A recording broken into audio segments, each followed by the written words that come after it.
evening, everyone, and welcome to this meeting of the Washington County Board of Education. I call to order this meeting and declare a quorum. We have 6 members present this evening. At this time, I'd like to introduce Marissa Hartley. Marissa is a 5th grade student at Cascade Elementary School, and Melissa is here with us this evening. She's going to lead us in the Pledge of Allegiance, followed by a moment of silence. Would you stand with us, please?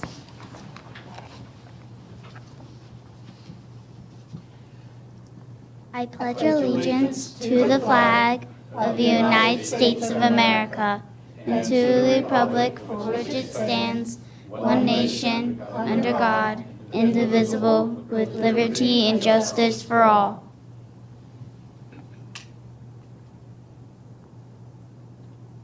Thank you, everyone. Please be seated. Thank you, Marissa.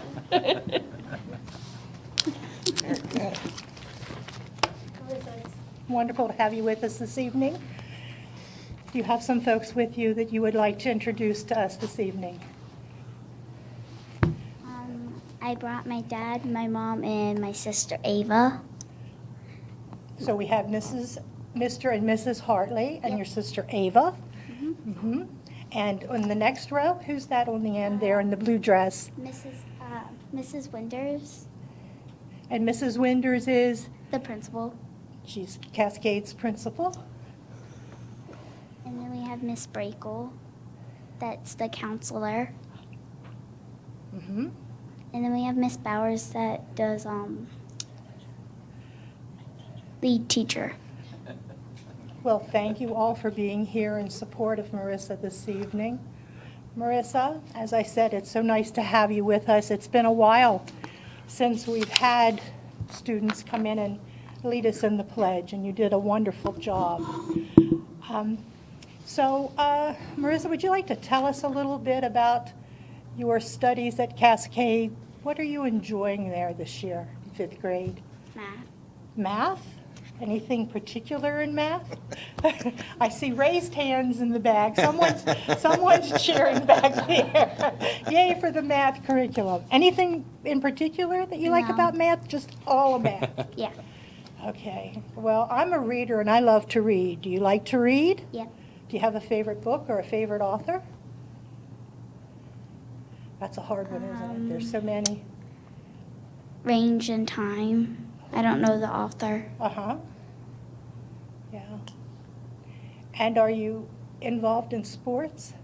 I used to be in cheerleading, You used to be in cheerleading and I play the violin. and you play the Nice. violin. Nice. That's awesome. So when you're not doing your math and loving your math, what are some things that you like to do in your free time? Well, I'm in a bowling league. Bowling league. Dances in bowling league.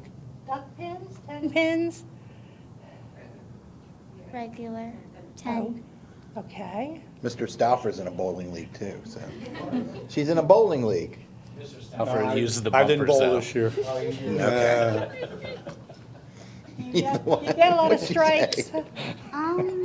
2 or 3. 2 or 3. That's it. That's great. That's great. Is there anything that you would like to ask us, Marissa? Anything you'd like to know about the Board of Education? It's okay if you don't. That's okay. Okay. Well, again, we thank you for being here this evening.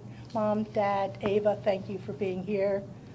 Cascade friends, thank you for being here in support. Good luck to you this school year. Hope it's the best one ever. Thanks so much. You're welcome.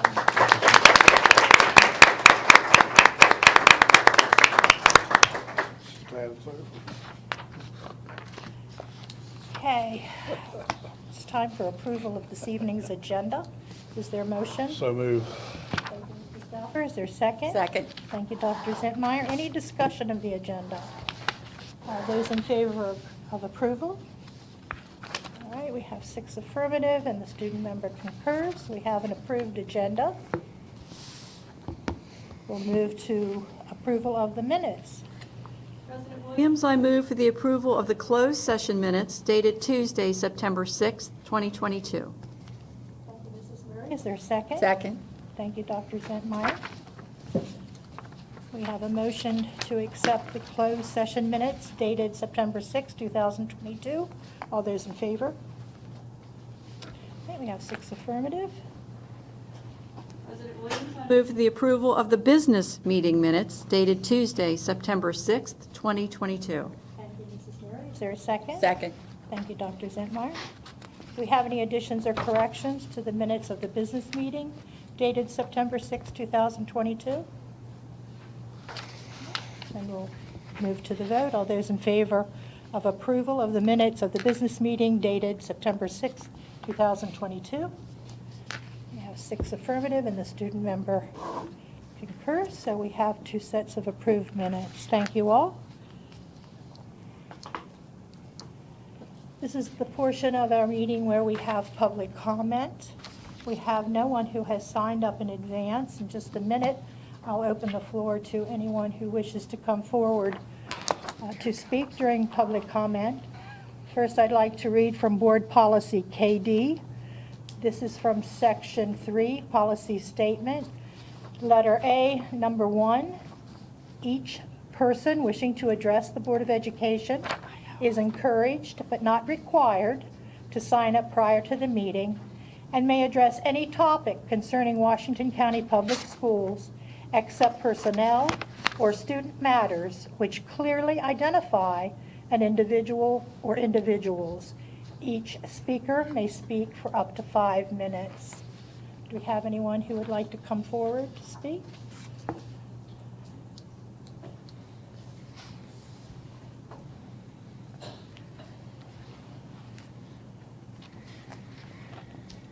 know you know the drill. Yeah, this is a little low. Sit here. Good evening. Good evening. Would you like to introduce yourself? Yes, my name's Ethan Lowen. At the last meeting, one of the board members asked why equity ideologies has become a dirty word, and that equity is what he did for his students when he was a teacher. And his comment is key to the historic disconnect between public schools and the communities they serve that we're going through. While the public schools make statements like that, parents talk about equity teachings making their children less happy, less confident, and an increasing number of parents are describing loss of innocence for their children. So what is equity ideology that has become such a source of contention? I think the board member's comment is a great starting point. Despite him saying that he used equity in his classes, I don't believe he ever used it. Rather, what he did to help his students on an individual level is what I received through the public schools in New York as a student with a learning disability and, more than my fair share of behavior issues. Throughout the 70s and 80s, I attended a pre-K program. In elementary school, I was in special education classes. I had a tutor, I attended after-school programs. Additionally, I was even in a social and emotional learning program, although we didn't call it that then. We just called them RAP groups, and we attended counseling sessions.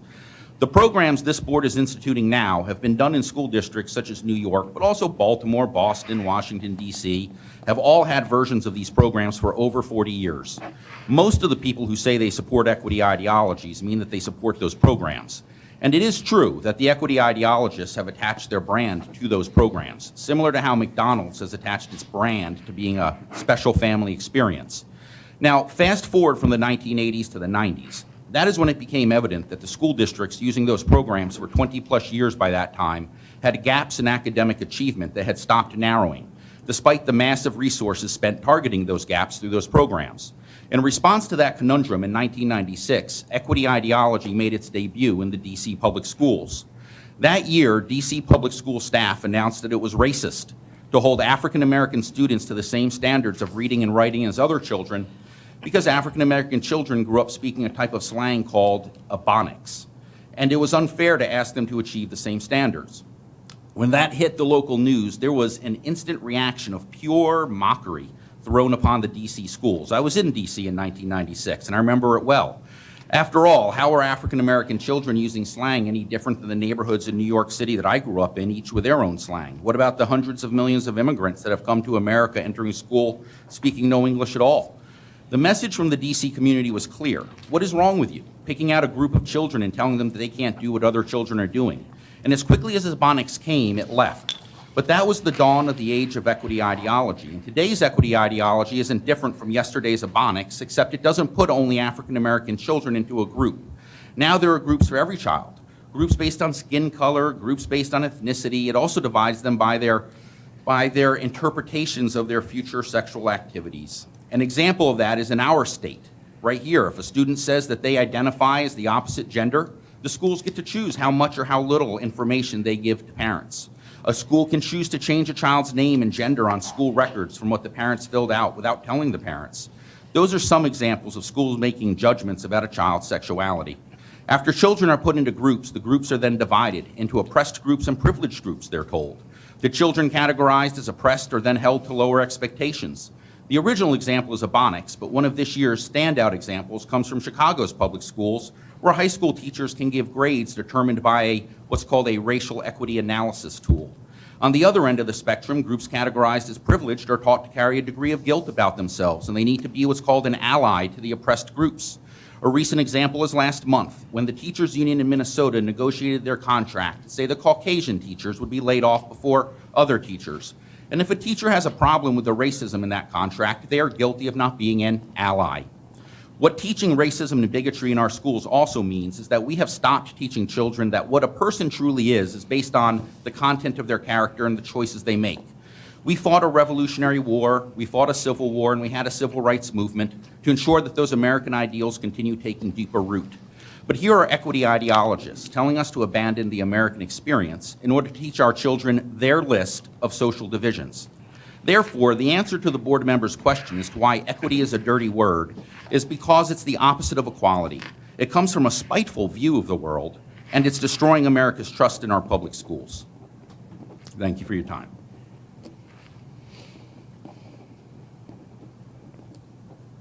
Thank you, Mr. Lowen.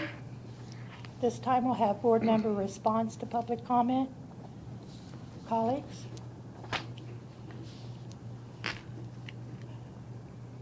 I don't know quite what to say regarding that, but I will say this. I do believe in educational equity, and I don't see it as a spiteful view of the world. I don't think it's wrong to want to attempt to make sure that each and every student in our schools receives the resources and the supports they need to make them successful academically, socially, emotionally. We have an educational equity policy. I'm familiar with it, and I would encourage anyone to look up on our website what that policy is, and I think you'll find that it's not filled with equity ideology.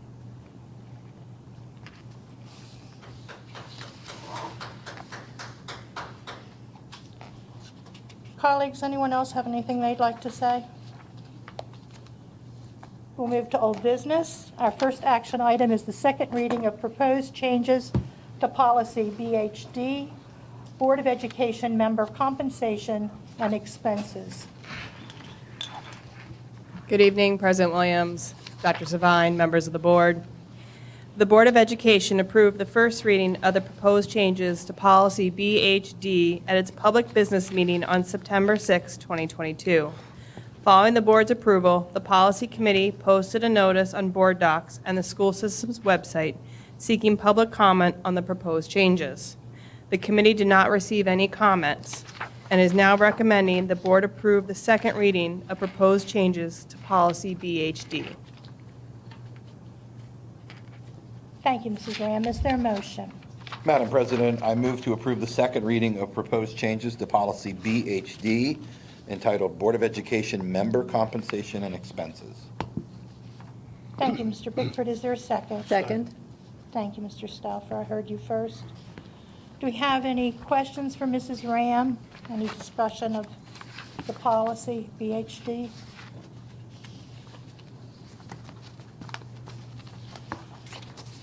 We'll move to the vote then. We have a motion and a second to approve the second reading of proposed changes to policy BHD entitled Board of Education Member Compensation and Expenses. All those in favor? We have 6 affirmative, and the student member concurs. We have an approved second reading.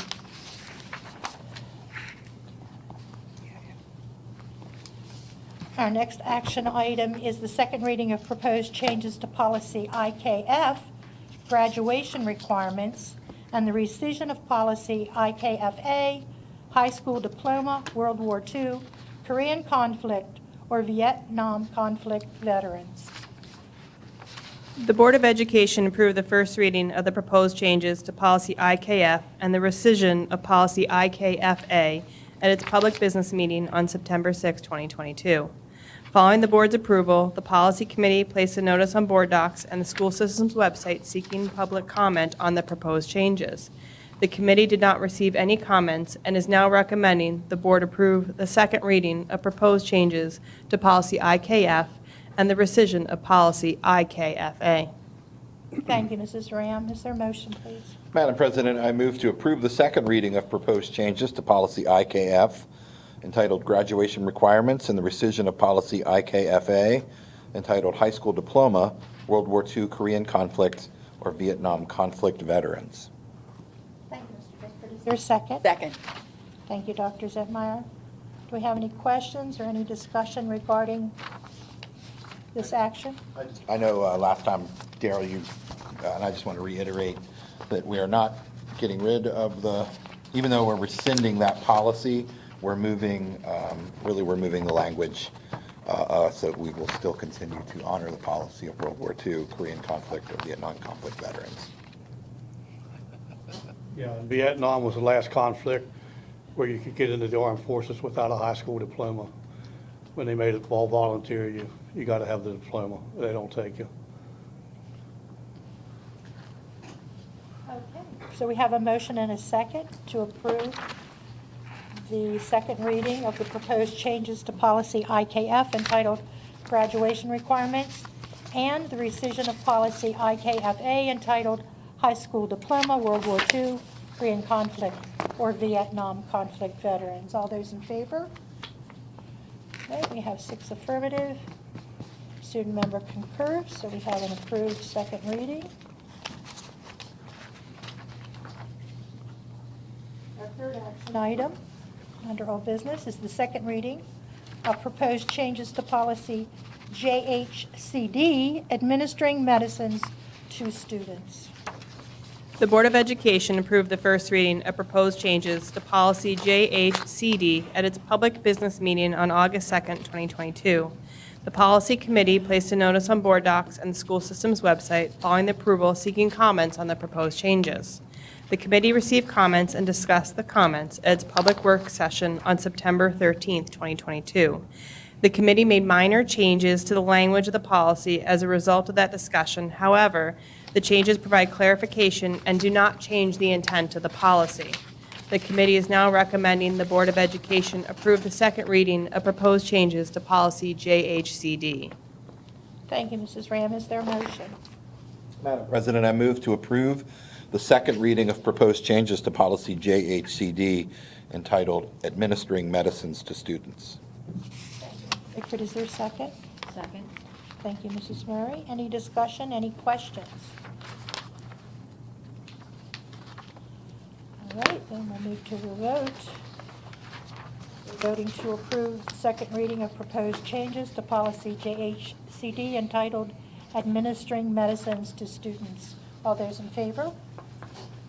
All right, we have 6 affirmative, and the student member concurs, so we have an approved second reading of policy JHCD. Thank you, Mrs. Ram.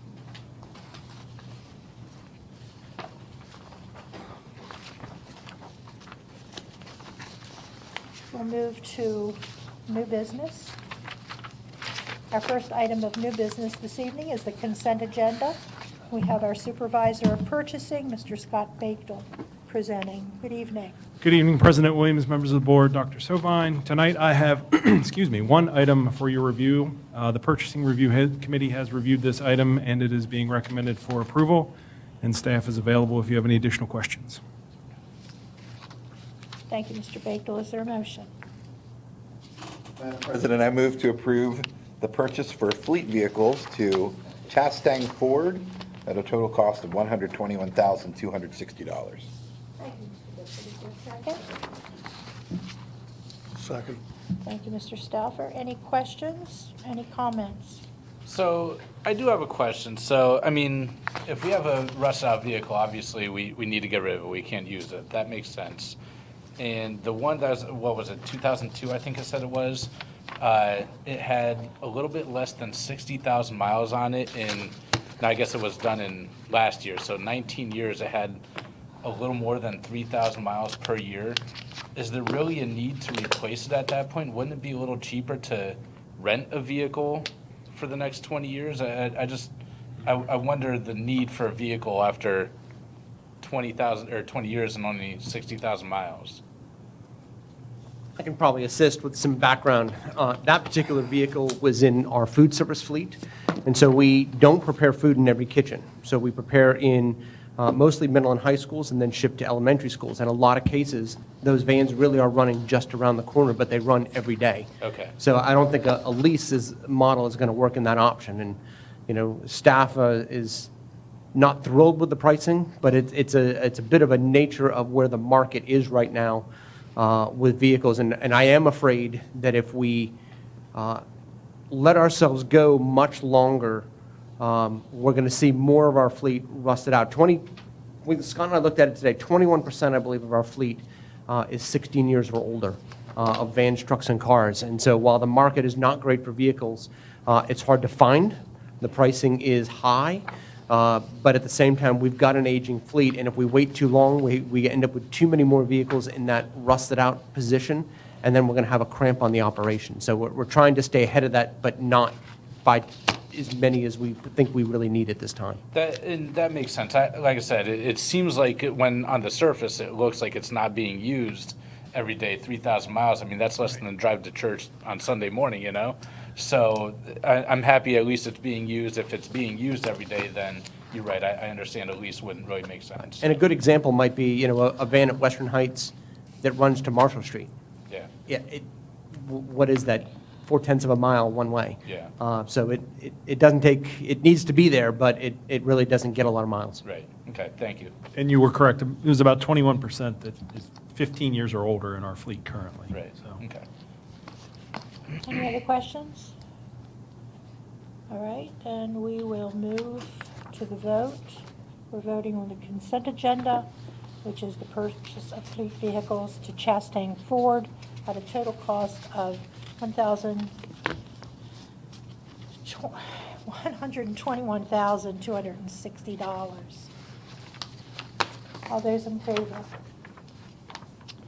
Thank you. We have 6 affirmative. Student member concurs. We have an approved consent agenda. Thank you, Mr. Bakedall. Thank you, Mr. Prue. Thank you.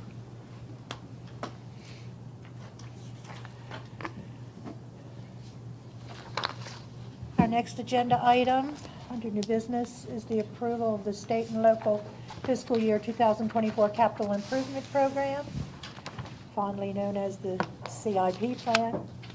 We have Mr. Jeff Prue, our Chief Operating Officer, and Mr. Rob Rollins, Director of Facilities Planning and Development, with us to present. Good evening. Good evening. Thank you, Mrs. Williams, board members, Dr. Savine. I think I'll kick this presentation off a little bit, and then Rob will carry you through the details of the projects that we have aligned and the schedule that we have them aligned. Again, just thinking about our CIP, or the Capital Improvement Program, we developed a plan that, of course, aligns with our annual Educational Facilities Master Plan. In this case, it's the 2022 version that you approved back in June. It addresses systemic renovation needs, and it focuses on keeping our buildings operational. As we know, we've talked a lot over the last, let's say, 4 or 5 years about where we are in terms of our capital inventory, which is aging, but also the available funding we have, both between the state's capital improvement program through the Interagency Commission on School Construction, and also the funding that's allocated by our partners at the Board of County Commissioners. We do propose to use the Build to Learn Act funding that is available to the Board of Education to construct a replacement elementary school, and Mr. Rollins will review that and kind of give you a sense of where that places out in the out years of this CIP plan. It assumes in the funding models that we will continue to receive 79% of the available construction cost money from the state's program with the IAC, and that's 79% of eligible construction costs. So not things like architectural and engineering fees, but actually the brick and mortar type work. Of course, we follow the state's guidelines and procedures that are prescribed by the IAC, and we're estimating costs in today's dollars. So we keep that in mind, that as we move forward through this plan, if inflation continues as it is, the pricing on each of the projects and the estimates could change significantly. Rob? Okay, so starting with fiscal year '24, you see 7 projects on the screen. These are the 7 that were identified in the EFMP. They all, the funding aligns with what we typically get from the state and local sources. So we feel pretty good about aligning everything up in that way. None of these systems that we're replacing are less than 30 years old. In some cases, like the Hancock Middle High School electrical distribution, there's some components of that system that are over 50 years old. So everything here needs to be replaced or is having maintenance issues that we need to address by replacement in this case. Yes. In the following 5 years, you see the funding we're asking. Again, this funding aligns pretty much with what we would normally get from the state and local sources for systemic projects. There's 17 projects embedded in these 5 years, 6 HVAC replacements, 6 roof replacements, 2 boiler chiller replacements, 1 electrical distribution replacement, and 2 window and door replacements.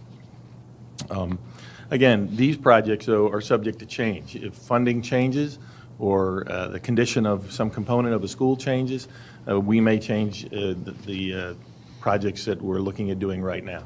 This is our plan as we sit here today, but it is subject to change and, of course, approval by the board as we go forward and any funding constraints. Moving on to the Built to Learn Act project. This would be a school to replace 2 of our smaller and older elementary schools, Fountain Rock Elementary, which was built in 1970, and Hickory Elementary School, which was built in 1975. Both those schools are open concept from the 70s. You know those kind of schools, most of you have been through them. And also in the case of Fountain Rock, it is not on public utilities. It still uses a well and septic system, and we really are trying to get all our schools onto the public utilities so they're more reliable. The school would be 78,000 square feet, and the funding comes from 628 students, 4 round, it's 4 classrooms per grade. And it would be funded by 3 sources. The state's BTL, Built to Learn funding, which we got $20.8 million from there. The state CIP would be used to supplement the funding in order to be able to build the school. $3.8 million per year for 2 years, $7.6 million. And then a local CIP totaling almost $15.7 million. Total cost of the school, $44 million. This coming year, based on the board's approval to move forward with planning activities, we would do a school closing recommendation report that would go to the superintendent and to the board. This would be the official, via COMAR and local policies, a report that we need to put together to justify the closing of the schools and to justify the enrollment to build a new school. We'd also have to develop and approve a memorandum of understanding with the Maryland Stadium Authority, the Board of Education, and the county commissioners. The Maryland Stadium Authority sells the bonds, issues the bonds to raise the money for the $20.8 million that they'll be allocating to us. So there has to be a memorandum of understanding that every partner in that endeavor understands what their responsibilities are. And we have to go through the IAC process, the Interagency Commission process from the state, which seems to be ever-changing in the past several years. And so we're dealing with those folks down there and trying to figure out exactly what they need and how we need to dot our I's and cross our T's to make this project successful. And then the school, you can see the funding cash flow out through the years. We would then design, once we get planning approval from the state, that's a signal from the state that they will fund it. And then in the following years, we do the design and construction of the school, and it's scheduled to be open in the fall of 2027. I think what's key too here, and I think maybe Rob's got it in one of those slides maybe to talk about a little bit, is that The county is already starting to put away some of the money for this program. So you may recall that at the end of FY21, the county commissioners allocated $4 million to the capital CIP program related to a new school. So $4 million is already set aside. They have had discussions about some of their fund balance from FY22. I don't believe yet that the commissioners have made a decision, but there have been some numbers bantered about in terms of funding that could be allocated also for a new school. That would be $6 million, let's say, of the $15 million that is needed for that school. And some of the money, because we're allocating state CIP, some of the money that's in that $15 million could come out of the standard annual CIP because we're using part of our state CIP, so the $4 million has typically been the match that the county offers in their capital improvement plan. Their $4 million typically meets the match we have from the state. So if we're taking state money out of the IAC for this program, in theory, we have state match. So the county is very close, and those are discussions I've already had with the county administrator. The county is very close to having this school funded, which is exciting, knowing that we are several years out from when the school actually opens, which I believe August of 2027 is the date. So we are, really almost 4 years out from that date, and most of the funding is, it seems like it's secured at this point with years to come. So I feel like we're in a really good place on this particular school. So to finish up, taking the total funding request, this is a consolidation of the previous 3 slides. You can see fiscal years 24 through 29. Fiscal year 24 is the current request for those 7 projects I talked about earlier, $12.6 million. 8.8 from the state and 3.9 from local CIP, right there in the wheelhouse of the funding.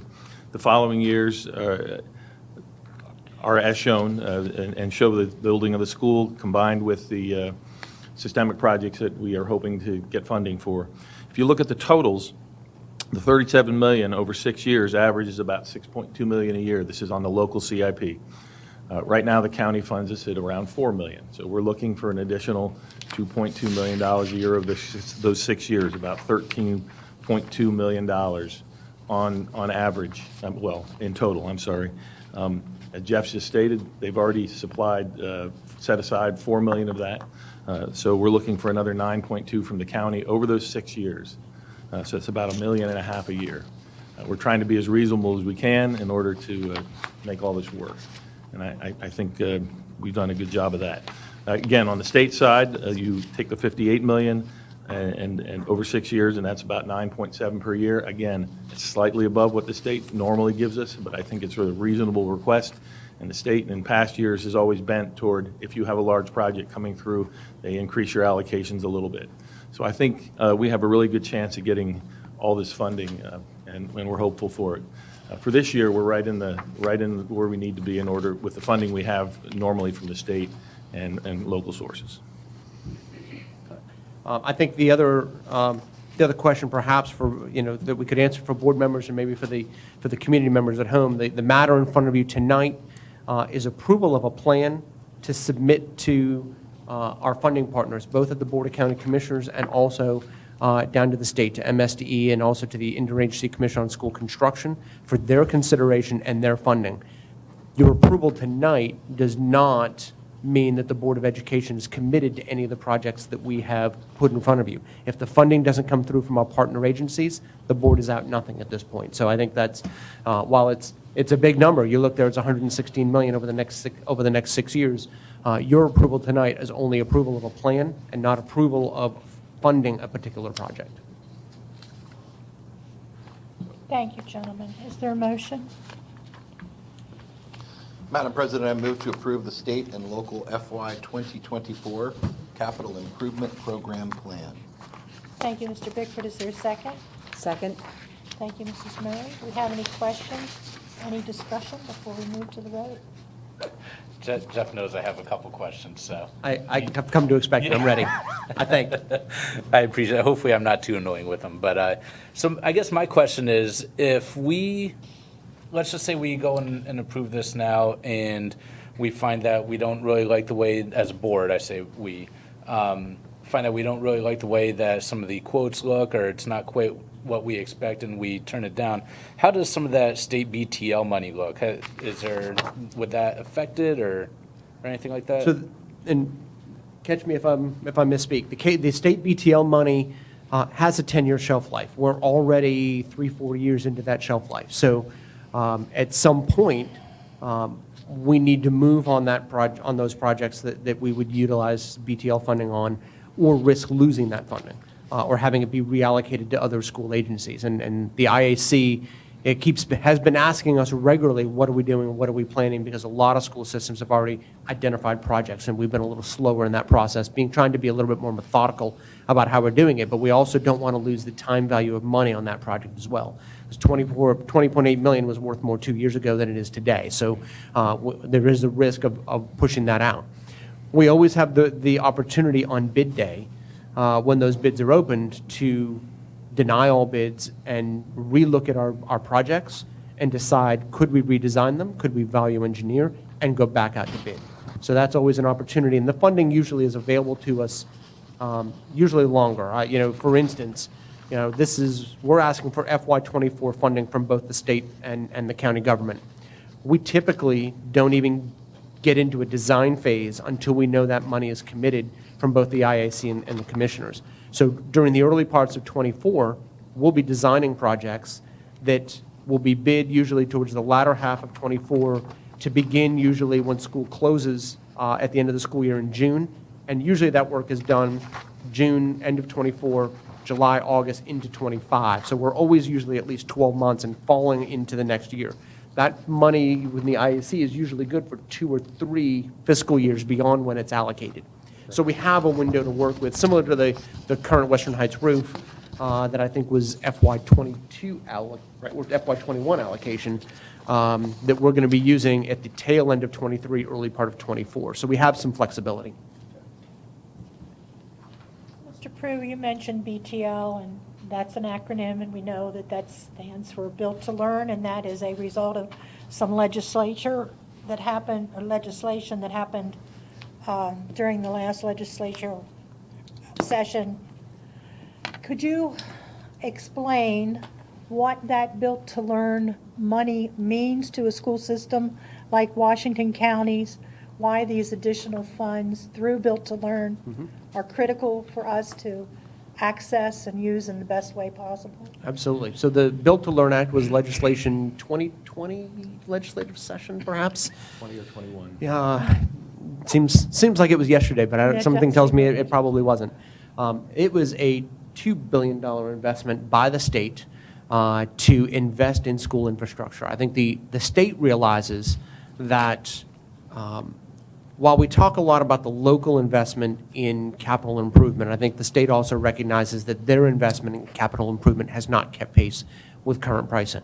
And so it was an initiative on the part of the legislature, then approved by the legislature, signed it into law by the governor, to provide this $2 billion investment into schools with allocations to each of the counties. Now, 6 or 7 of the largest counties in the state got the lion's share of the money. They probably received All but $250 million. all but $250 million. There you go. It was about 93%, I believe, of all the funding went to the big, what we kind of affectionately called the Big 6, Big 7, with the remaining 16, 17 school districts splitting $250 million.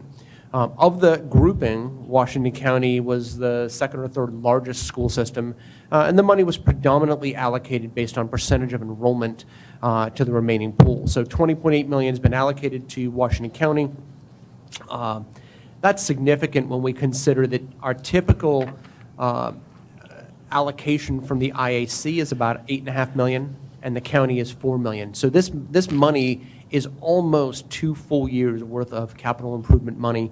And when you think about what's gone on with the value of construction, I started here in Washington County in 2008, which was the summer we opened Rockland Woods, Pangbourne, and Morgansville all in that summer. And those schools, all 5-round schools, were probably in the $15 to $18 million range. This is a 4-round school, and it's $44 million, and that's 14 years later. So the price of construction has definitely escalated. Washington County, for reminder to the board and for our viewing audience, we designed to the specifications allocated to us by the state. square footage per student, so this building will not be over-designed. We will not have spaces that the county or that the state will not support.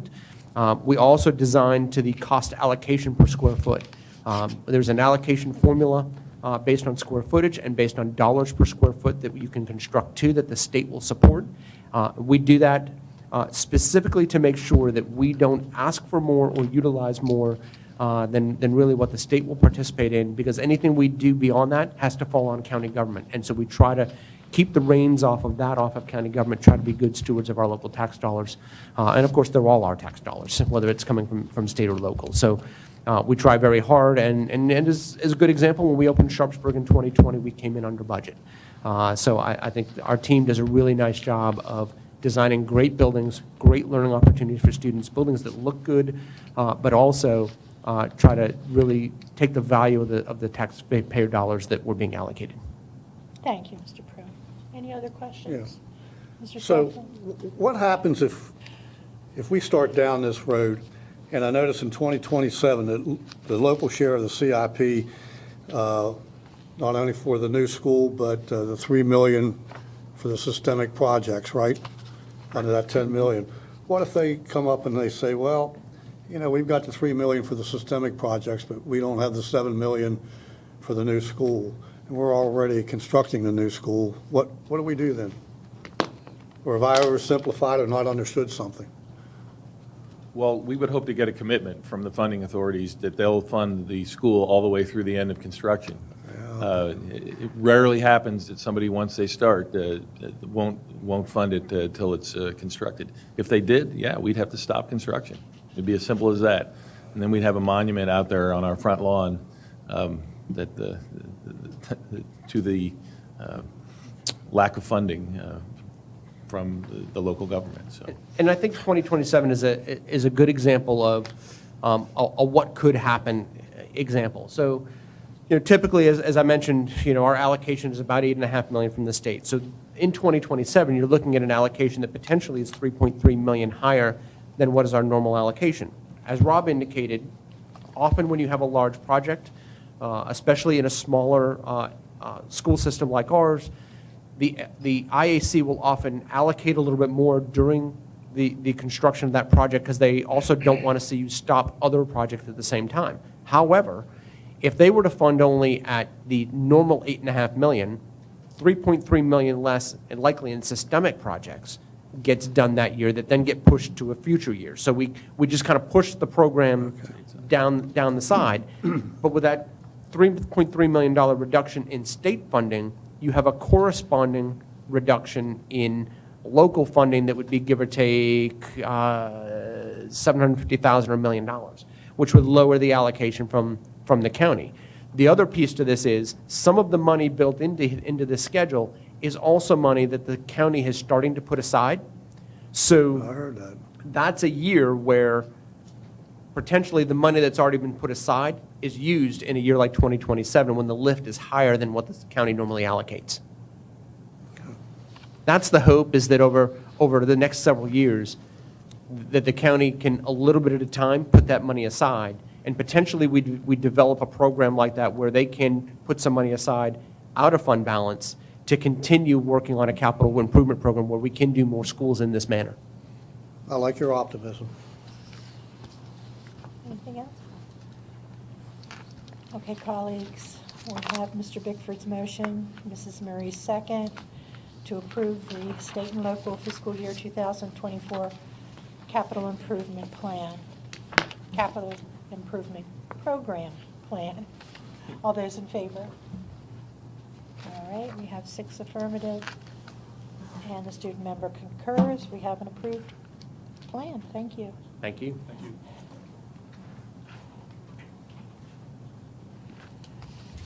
Our final item under new business is the first reading of proposed changes to policy KG, use of school facilities by non-school groups. The Policy Committee reviewed Policy KG at its Public Works sessions on August 9th and September 13th, 2022, and offered changes to the policy which has not been reviewed in several years. The changes being recommended include formatting and updates updating the policy per updates and the changes in the law, to set forth who may use school facilities, and to advise users that a reasonable fee may be charged and that non-school groups will be held responsible for damages beyond ordinary wear and tear. The committee is recommending the Board of Education approve the first reading of the proposed changes to policy KG. Thank you, Mrs. Ram. Is there a motion? Madam President, I move to approve the first reading of proposed changes to policy KG entitled Use of School Facilities by Non-School Groups. Is there a second? Second. Thank you, Dr. Zentmeyer. Any questions, any discussion? I would just like to say that I asked Ms. Ram earlier today, I was disappointed when I read that. I was thinking, man, there's kids that, or families that rent these schools so kids could go and have birthday parties or whatever there. And Ms. Ram let me know that unfortunately new state law says that that cannot happen anymore. So I'm disappointed in that, but correct me if I'm wrong. It sounds like there's nothing we could do about that. Yeah, the only point of clarification is it's law that was updated since we last looked at our policy, so it's not new per se, it's new to in the fact updating, but it is correct. The vast majority of the changes you see before you are since the policy was last updated, the law had changed, so we changed our policy to reflect that. Thank you. Any other questions or comments? Okay, we'll move to the vote. We're voting to approve the first reading of proposed changes to policy KG entitled Use of School Facilities by Non-School Groups. All those in favor? Okay, we have 6 affirmative. Student member concurs. We have an approved first reading. Thank you, Mrs. Rand. This time we'll move to the Superintendent's Report. Dr. Sovine? Yes, President Williams, members of the board, in honor of National IT Professionals Day, which is today, September the 20th, WCPS would like to recognize all of our IT professional staff members who keep our students and staff connected in support of continuous learning, protect our IT network infrastructure and data, and ensure technology systems run smoothly. Our Executive Director of Technology, Mr. Allen, is here tonight to make comment. Thank you. Good evening, President Williams, Dr. Sovine, and members of the board. Today, September 20th, is IT Professionals Day. You probably knew that when you woke up. IT Professionals Day was established in 2015 and is celebrated on the third Tuesday each September. It's intended to honor the IT professionals such as the WCPS network and system staff, the applications and database teams, the cybersecurity professionals, the tech support experts who do the critical but often unseen work to keep our networks, applications, schools, and classrooms running, as well as our data safe. Technology advances seemingly at the speed of light in these days, and it's important for our teams to keep up with the latest developments in order to manage and maintain our systems. The men and women who make up the IT team at WCPS are truly wizards at their craft, and not only in operating our schools and offices every day, but supporting an instructional environment that fosters innovation and encourages our teachers and students to be their best. It takes a solid set of skills and talents to be an IT pro, so today we recognize and say thank you to the people at WCPS who have chosen this profession and encourage students to pursue studies in the field of technology. Thank you.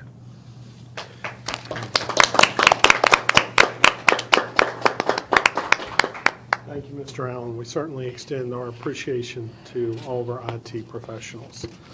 In honor of a National Custodian Day, which is October the 2nd, WCPS would like to recognize all of our custodians for promoting safe, clean, and well-maintained schools for our community. At this time, I'll invite our Director of Maintenance and Operations, Mr. Stauffer, forward to make a few comments.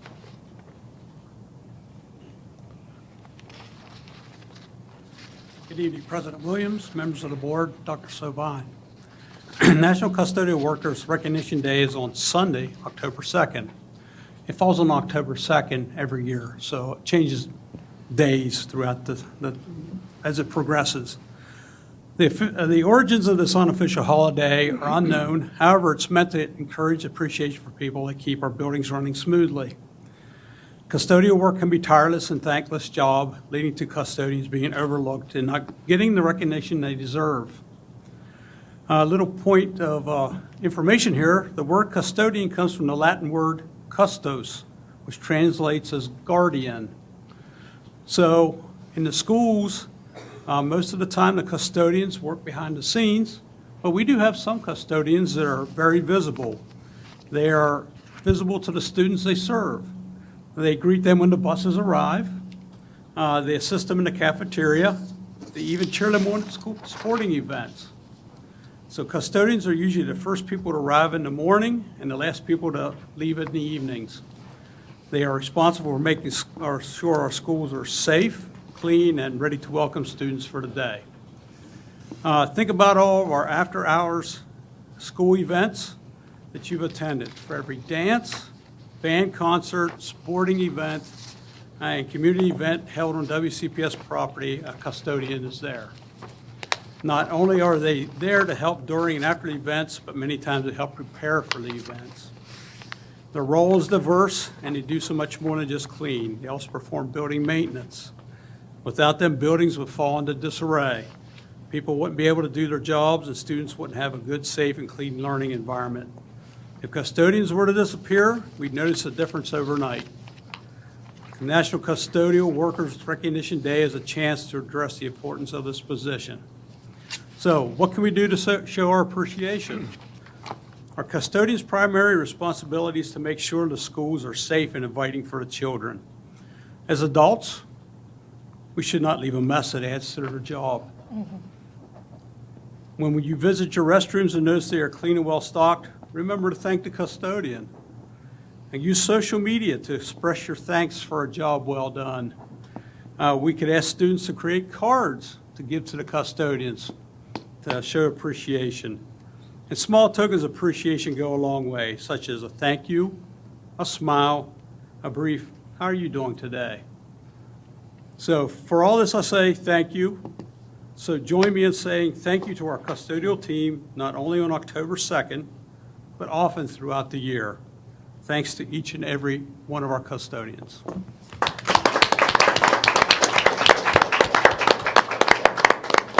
And thank you, Mr. Stauffer. And as the slide points out there, we would certainly be a mess without them. It is certainly a point of pride. We appreciate all of our custodians in this facility and throughout our schools. I know as I've had the opportunity to visit all of our schools now, a point of pride is the cleanliness of our facilities, so we thank all of our custodians. Finally, in honor of Hispanic Heritage Month, which is September the 15th through October the 15th, WCPS is proudly celebrating our Hispanic students, staff, families, and community members whose rich history, culture, and contributions have helped positively shape and influence our community. And next, I would like to invite our Director of Student Support Services, School Counseling, and School Health, Mr. Jacoby. He's here tonight to present information on discipline supports and review in-school suspension and out-of-school suspension data. Good evening. President Williams, members of the board, and Dr. Sovine. This evening, I'm going to share an overview of discipline procedures and suspensions from last school year. Please keep in mind, especially as we look over the data from last school year, that was the first school year that students returned from our pandemic in person. So we'll start the presentation this evening looking at some data, and then we'll discuss the supports and interventions that we have in place. And I apologize that the pie graph looks like it's got the wording kind of scrambled. So this graph here shows our administrator responses to student misconduct last school year. There were about 13,000 student incidents. As you can see from the shade of blue, 37% of our administrative responses included actions such as parent conferences, student conferences, warnings that were issued to students, perhaps home visits, and various types of support referrals. So these might be referrals to the school counselor or perhaps a social worker. 31% of our administrative responses this past school year included different types of detentions, so before school, after school detention, Saturday school, but this category also included students that were perhaps declared conduct ineligible. 12% of the responses actually led to an in-school suspension. We had about 10% of our responses where students were excluded for either one period or part of a period. And then finally, you can see the small part of the pie, only 7% of our administrative responses required removal from school. So it is a goal of our staff as we work with students in incidents that we do try to avoid using exclusionary measures when that's possible. Before we move off this slide, I just wanted to share that 83% of our students enrolled last school year had no office referrals at all. So closer look at out-of-school suspensions. These are the disciplinary data that are reported to the state of Maryland. So this past school year, there were 697 students, or slightly over 3% of our students that were placed on an out-of-school suspension. If you look at the chart, you can see the 2 years where I have COVID written. Those were school years that we were disrupted because of the COVID pandemic, and students were not enrolled in school, at least in person, for the full length of the school year. So in the 2020-2021 school year, we started that school year out with different waves of targeted students that were in the building in person, but the majority of our students were not in person at the beginning of that school year. So we had 42 different students that were suspended that year. The year before that was the first year of the pandemic, where I think it was March 16th was the students' first day out of the buildings. We closed that year, the last 3 months, with not having students in the building. So in the 2019-2020 school year, there were 439 different students that were suspended. And then the 18-19 school year, which kind of serves, I think, as a good, accurate basis of the last regular school year where we could do any fair comparison, we had 596 students that were suspended. So when you look at the rate, the 2.7% did jump up to 3.3%. I think one positive note when we look at these data and we compare how our county does with other Maryland counties, we're always ranked about 5th or 6th lowest in suspension rates throughout the state of Maryland. Another positive note, at the bottom of the chart there, you can see that 69% of the students that were suspended out of school did not commit any additional offense that led to an out-of-school suspension. So while we try to use the out-of-school suspensions as little as possible, it does appear that it's proven to be effective when it's necessary.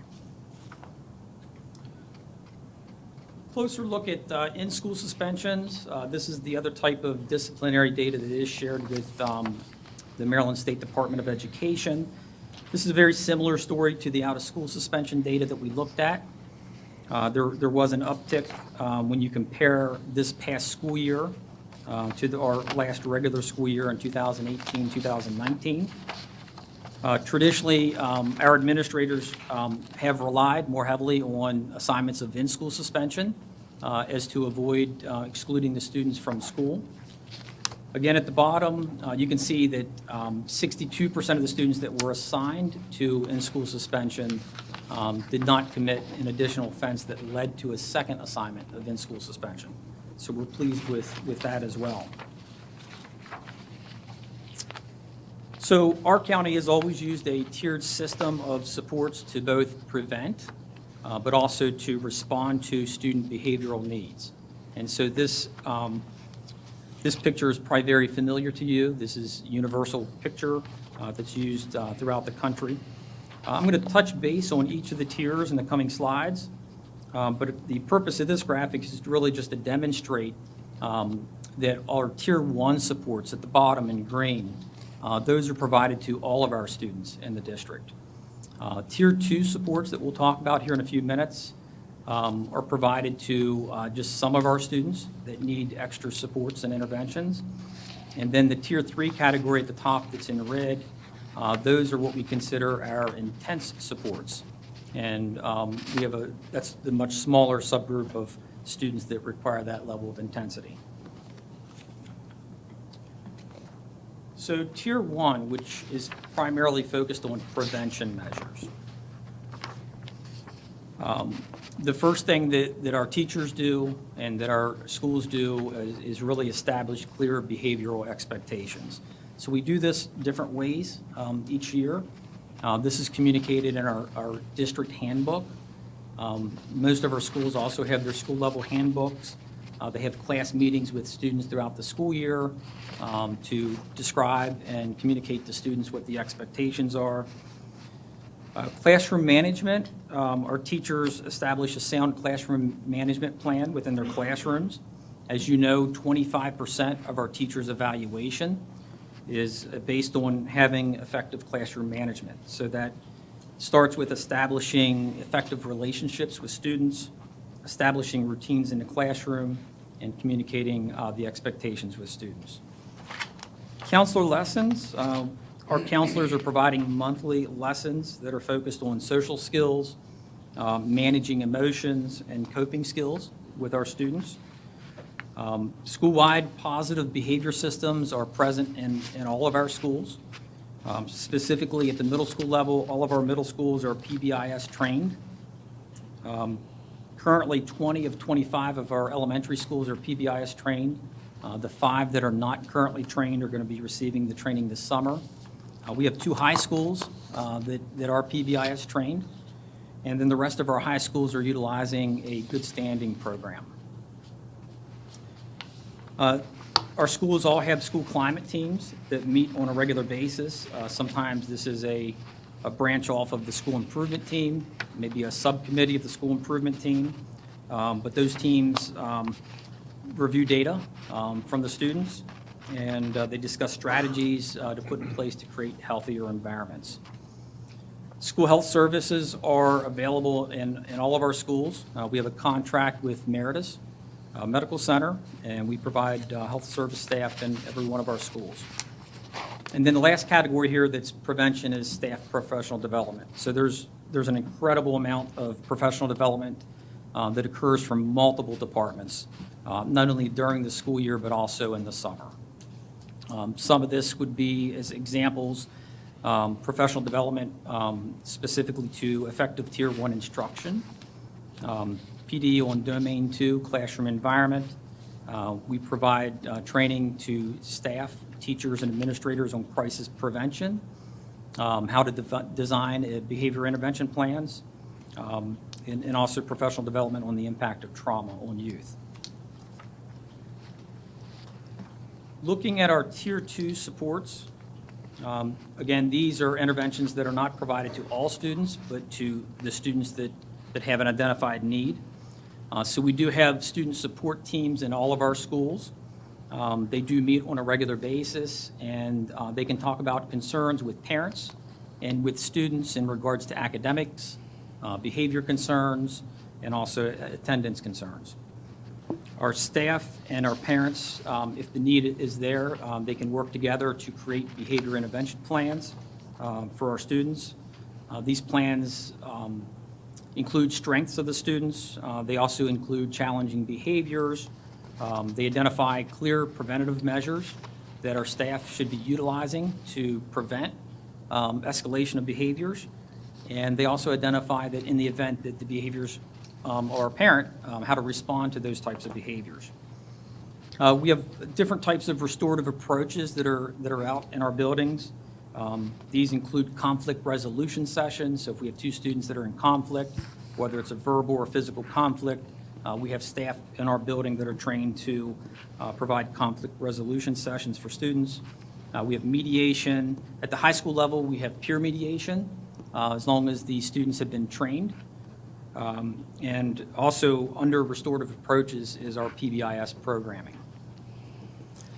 Counselors and social workers, as you know, this board approved this year to make sure that we had a full-time counselor in every school.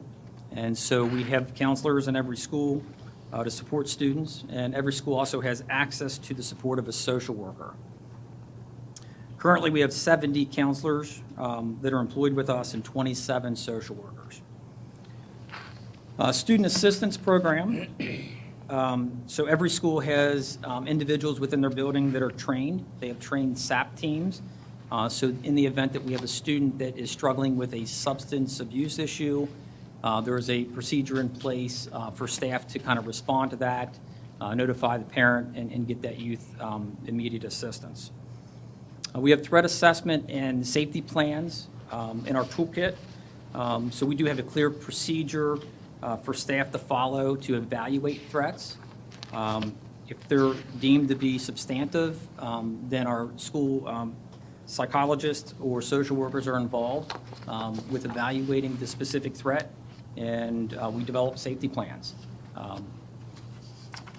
And finally, the last thing listed is school-based mental health services and outside providers.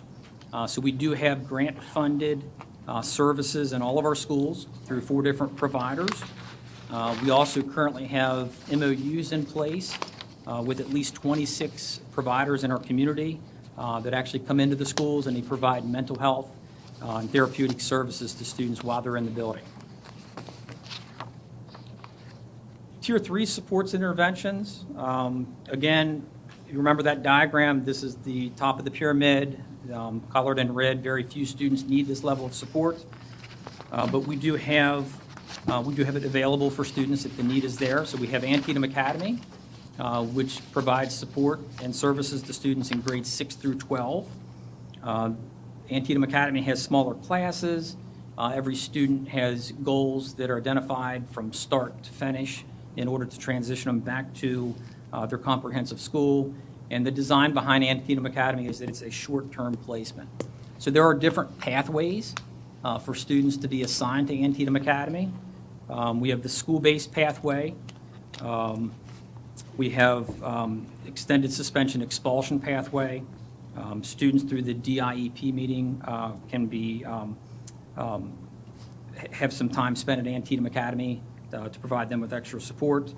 We have the alt-to-alt pathway. So students that are coming to us from another Maryland county having attended an alternative school. Typically, we start them out in an alternative school in our county. Students coming out of DJS placements for more than 30 days, we have transition meetings with those individuals to make sure that they're placed properly within our district. And we also have discussions about youth placement when it comes to reportable offenses that occur in the community. We have summit programs at all levels. This falls under the Department of Special Education. Currently, we have 16 different classrooms in 12 different schools. Our elementary behavior support programs, which we're now referring to as Engage, we have those now in 9 schools, and there's 12 total classrooms. We have a therapeutic pre-K program that's under the Special Education Department. So we do have 2 classrooms. We have other specialized programs under Special Education Department, including our non-diploma programs and our elementary RISE program for students with autism. And then finally, last resort, our special ed department, if it's warranted through an IEP, we can consider placement at a non-public placement. So at this time, I'll try to do my best to answer any questions you may have.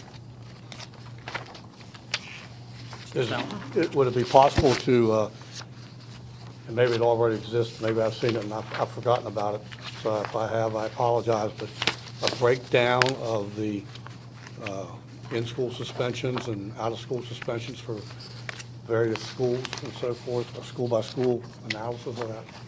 Yeah, we can provide that to the board members.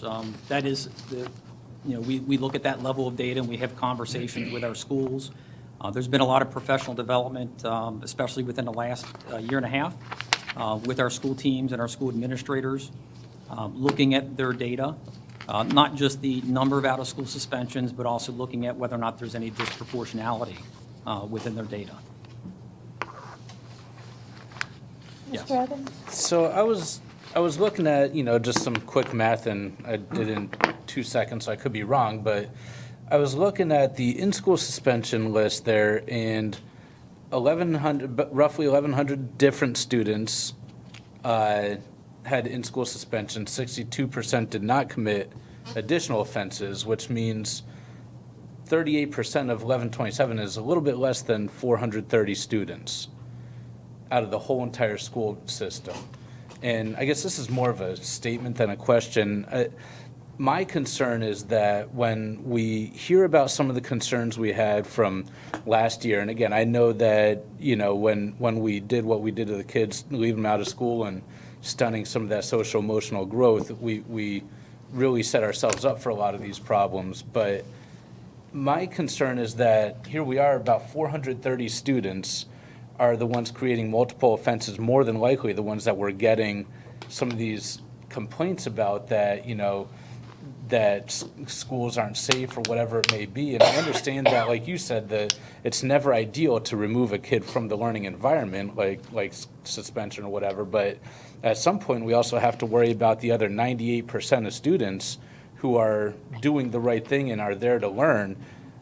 What are we doing to go and kind of alleviate that? Like I said, I know you don't want to remove the kids from school, but is there something we could do other than in-school suspension, where they're sitting there for a day and then the next day they're back at it again? Can we do something like more of something like a ABLE program, where maybe the kids, if they're repeat offenders like that, now we kind of have a different classroom for them. They're still getting instruction from a certificated teacher. They're under supervision, and they're able to do that and not go and kind of disrupt the other 98% of students.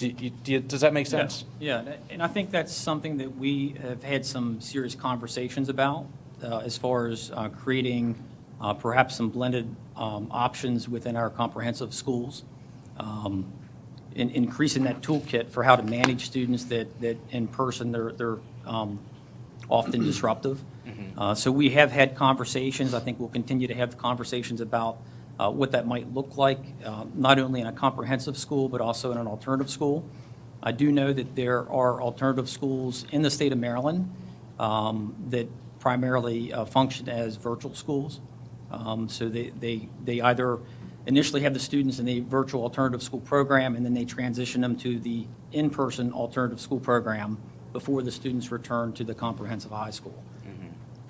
Yeah, and like I said, I know there's no easy fix, and, obviously some behaviors, warrant more extreme consequences than others, and where they might get sent to Antietam Academy. I'm just kind of thinking like maybe, I don't even want to say buffer, because that's not really what I'm thinking of it as, just something like where they could still get that instruction, they're still in that general ed setting, it just looks a little different than what the rest of the kids have. I don't know if that makes sense. No, it makes perfect sense, and I think, as I stated, that's something that we're looking into to kind of see if we can't create a program like that within our comprehensive schools, so that students can still receive the quality education during the period of time that they're perhaps learning remotely.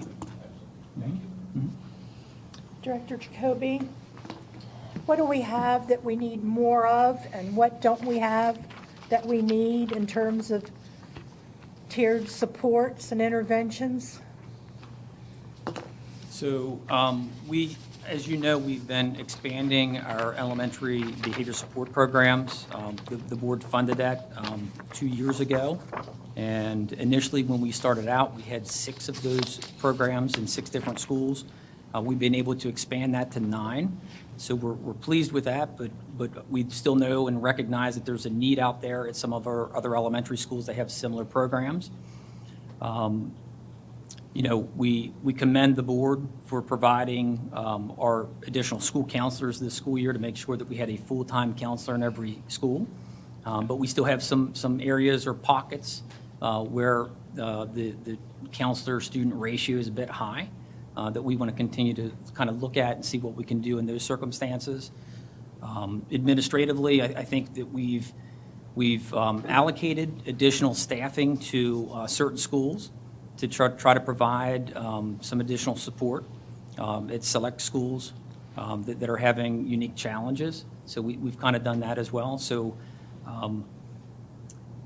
we also spend a very large amount of money funded both by the general fund, but also through Title IV, to provide our staff with professional development opportunities on how to manage and respond to student behaviors. I think that there's going to be a continued need for us to expand in that area.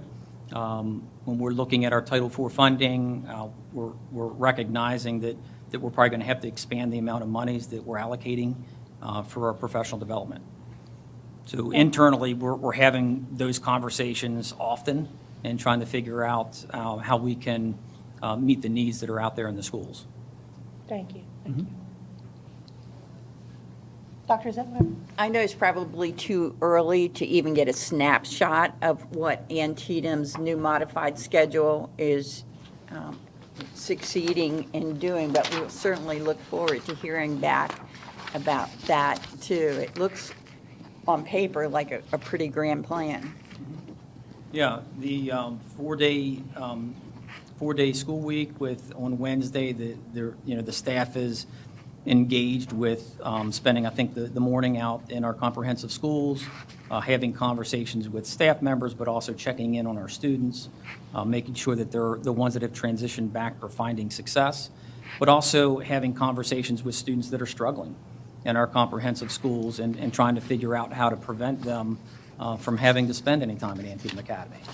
And I believe they're utilizing the afternoon for professional development, student planning.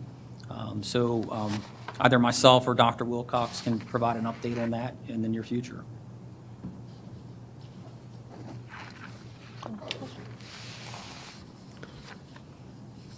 Thank you. Thank you, Mr. Jacoby. Appreciate your leadership and report. Thank you. President Williams, members of the board, just continuing with my board update at this point. I have three brief messages or updates. This past Wednesday, had a great time engaging with our business leaders and elected officials at the Chamber's Eggs and Issues event. I want to thank the Chamber for hosting this event and inviting me to share my vision, personal and educational journeys and goals for WCPS. I can tell you that we have amazing support from our business community, and these strategic partnerships do indeed matter. Last week, I had the pleasure of talking to elementary and secondary lead teachers and observing their professional learning session. It was evident that our lead teachers are passionate about their work. We're very fortunate to have such a talented group of teachers, teacher leaders in our school system committed to growing capacity within our teacher ranks in each of our schools. And I thank the board for supporting teacher leaders. I'm so excited that we've had the ability to meet with this group monthly on an ongoing basis and continue this professional learning. Their passion for teaching and learning is contagious. And lastly, I've been so impressed with the dedication of our staff and their desire to continuously improve. I shared back in August how incredible it was to see so many staff members participate in professional learning well before their contractual start. Tonight, I'm excited to share that WCPS currently has 179 teachers beginning their national board certification journey. To put that number in perspective, in 2021, WCPS had 14 teachers start the process. I want to thank our teachers for dedicating their time and energy to this important endeavor.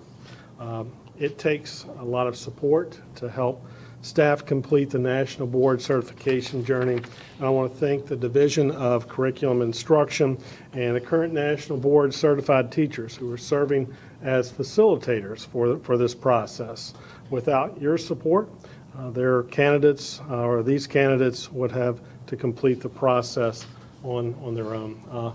Once again, just as a point of emphasis, 179 teachers just this year committed to this very rigorous process. And again, I want to thank our curriculum instruction team for facilitating and supporting this initiative, as well as our school leaders in each of our our schools. So thank you. Madam President, members of the board, that concludes my update. Thank you, Dr. Sovine. At this time, we'll do personnel action. We have Dr. Webster, our Associate Superintendent for Administration and Leadership. Good evening. Good evening, Mrs. Williams, board members, and Dr. Sovine. As discussed during closed session, there are several staff changes for your review. And at this time, I ask for your approval of today's personnel actions. Thank you, Dr. Webster. Is there a motion? I move to approve the personnel actions dated Tuesday, September 20th, 2022, as presented in the closed session. Thank you, Mrs. Murray. Is there a second? Second. Thank you, Dr. Zentmeyer. Okay, we'll move to the vote. We're voting to approve personnel actions as discussed in closed session dated today, September 20th, 2022. All those in favor? All right, we have 6 affirmative. Motion carries. We have approved personnel actions.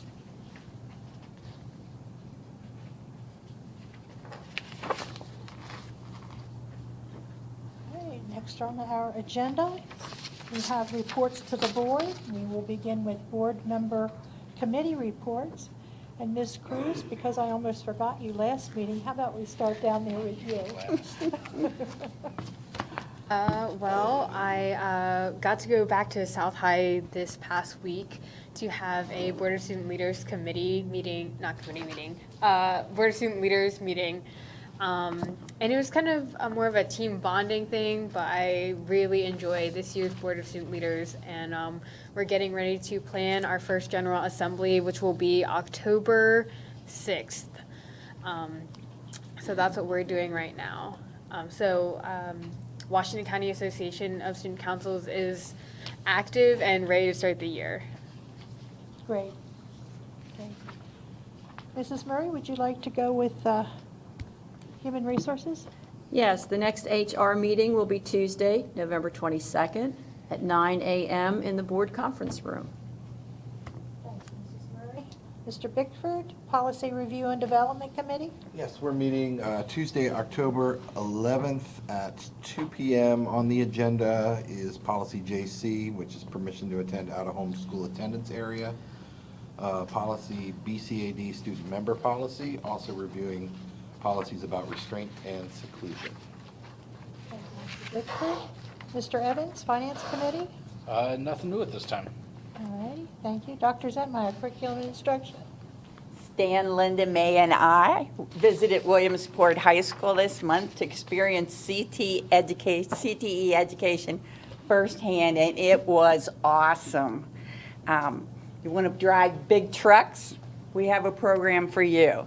Williamsport partners with HCC to complete the first courses, allowing students to complete their CDL there. But that's only one of almost 80 apprenticeship courses available in this county. I think we're leading the way. The really cool part is, while you have experience with World of Work, you earn credits, you also get paid. How good is that? And you have a mentor, one-on-one mentor. Where do you get that in the world today?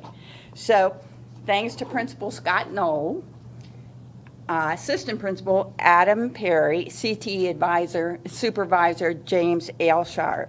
Also, Content Specialist Dr. Ridgely and Literary Achievement Coordinator Kayla Spade was there, and they told us about the requirements for Maryland Leads and how our response has changed the science of reading. Our kids, sometimes we have a program and we don't want to throw it out, but if something better comes along and we adopt it, how cool is that? So the TNTP reading program and our literacy vision for all students to be able to read is on the up. I can't wait till the next meeting to see where we're going to be and what we're going to be doing. Dr. Willow, you keep upping the bar. Right now it's here, October 11th at 10:30. Thank you, Dr. Zentmeyer. And if you don't have one of these sheets that show you all the absolute fabulous opportunity. Sorry to take another minute. Please get one. And you can scan this with your phone and find out all about Maryland certification programs. It is really cool, and somebody in our county designed it. Thank you, Dr. Zilpine. Moving to miscellaneous business. Under future agenda items, board members, you have a list of 10 future agenda items,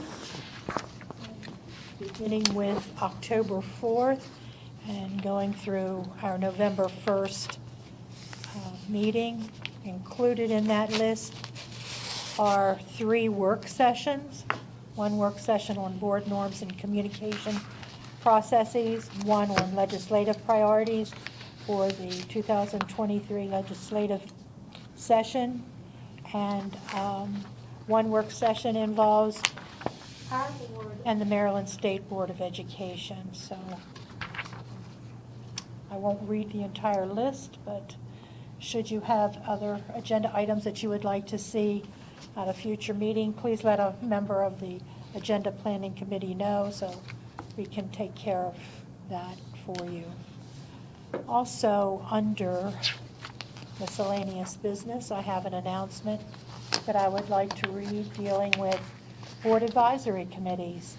At this time, the board is seeking interested individuals who would like to serve on the board's advisory committees. These committees exist to provide community input and advice on a variety of topics. These topics impact students in the school system. They include areas such as technology, ethics, the school calendar, facilities, budget and finance, family life, and safe schools. Prospective members should exhibit a strong commitment to working with others toward the shared vision of providing the best possible education for the children in our community. If you're interested in serving on a board advisory committee, please go online on the WCPS website and complete the application for advisory committees to the Board of Education, and that can be found at wcpsmd.com//news // slash. Try the other. Again, wcpsmd.com/news.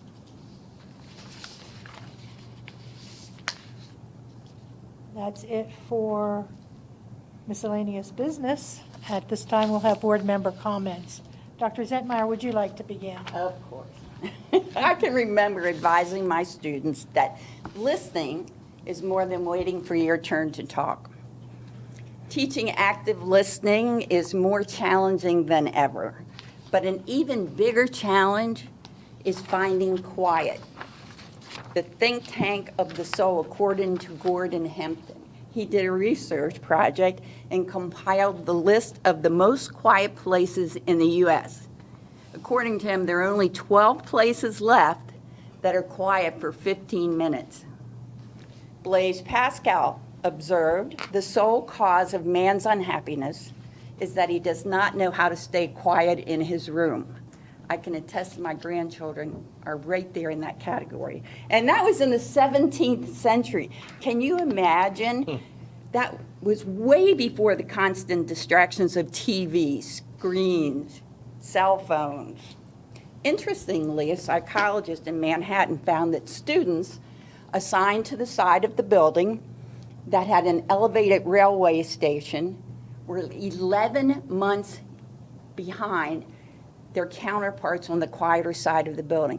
So the New York Transit built noise abatement system, and by the end of the year, the groups were equal in the follow-up study. My life is too loud. My schedule gets so busy that I lose sense of balance. So I remember teaching John Dunn in my Brit Lit class. He said, I neglect God and his angels for the sound of a fly. I have to admit, it took me a while to figure that one out, and I was an English teacher. So in addition to active listening, maybe we also need to teach how to be still. Is your life too loud? Perhaps silence is golden. And I have to say happy birthday to my dad, who is 92. I hope it looks as good on me as it does on him when I get there. Thank you. Thank you, Dr. Savon. Mr. Evans? Yeah, so Thursday was the United Way's Day of Caring, and Stephanie Pulver from our Leadership Washington County class put together a group of recent graduates to go out to the food bank to help out Micah's backpack. And there was, I think, 5 of us, Stephanie, well, I won't even go through all of us, but there's, I think, 5 or 6 of us were helping out. And I'll tell you, what we were doing was we were taking pallets of food and loading them up into people's vehicles. And these people represented various churches and other community service-based organizations. And they're going to go and take the food that we helped or gave them and fill it up with backpacks and give it to kids in our school system who are needy. And, the going and taking a day to help out like that is nothing compared to what the people who are supporting Micah's backpack do. So, we're sitting here thinking we're doing a lot of good, for taking one day off from work to go and help out. But these people do that stuff on a daily basis, and it's really incredible what they do. So if you don't know much about Micah's backpack, I strongly recommend you go look it up. It's very, very local, and it does a great job to help out our kids. Thank you, Mr. Evans. Mr. Stauffer? Not a thing. Not a thing. Mr. Bickford? Nothing for me, thank you. Mrs. Murray? I attended Marshall Street School's back to school night on September 8th. I want to thank Principal Sarah Stair and Teacher Autumn Ackerman with the JDT Connections program. Autumn gave me a tour of the school and an overview of the programs. I was very impressed with what they are doing and encourage other board members to schedule a visit to see the great things that are happening at Marshall Street School. I also visited Salem Avenue Elementary last week during the school day. I was able to go into some of the behavior support classrooms that Mr. Jacoby, mentioned in his report, and I was very impressed with what I observed. The Salem staff is very appreciative of the support given for their After the Bell program, and they are anxious to get started. And I had a 5th grade student say to me that he remembered me from when I worked there, and he would have been in pre-K, so that really touched my heart. And that's all I have, President Williams. Yes, first I would just like to thank Dr. Savine. Yesterday he came to visit me at VISPA, and I think he spent maybe an hour there with me, and we just kind of talked through some stuff, bounced some ideas. And I just want to recognize that commitment and dedication because he took time out of his day to travel to my school to talk with me. So thank you.